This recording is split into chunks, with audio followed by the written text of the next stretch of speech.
நம்ம படுற கஷ்டம் எல்லாம் நமக்கு ரொம்ப பெரியதா தோணும். ஆனா நபி ஸல்லல்லாஹு அலைஹி வஸல்லம் அவர்கள் சந்தித்த துன்பங்களோடு ஒப்பிடும்போது அது எவ்வளவு சிறியது தெரியுமா? அவர்களின் வாழ்க்கையில் ஒரு ஆண்டு இருக்கிறது.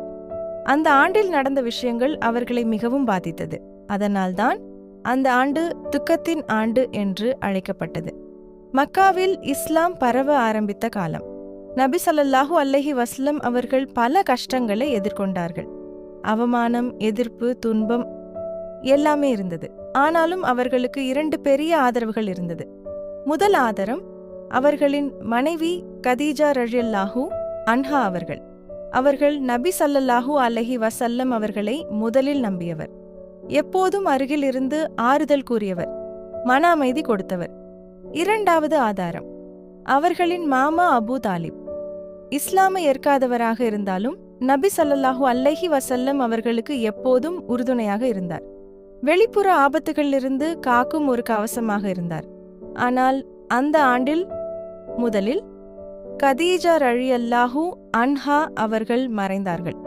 அது நபி ஸல்லல்லாஹு அலைஹி வஸல்லம் அவர்களுக்கு மிகப்பெரிய இழப்பு.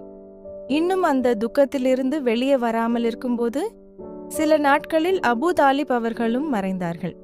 ஒரே ஆண்டில் மன ஆதரவும் வெளிப்புற பாதுகாப்பும் இரண்டையும் இழந்த நபி ஸல்லல்லாஹு அலைஹி வஸல்லம் அவர்கள் மிகுந்த துக்கத்தில் ஆழ்ந்தார்கள். அதனால்தான் அந்த ஆண்டு ஆம் அல் ஹுஸ்ன், துக்கத்தின் ஆண்டு என்று அழைக்கப்பட்டது. அதற்கு பிறகு கஷ்டங்கள் இன்னும் அதிகமானது.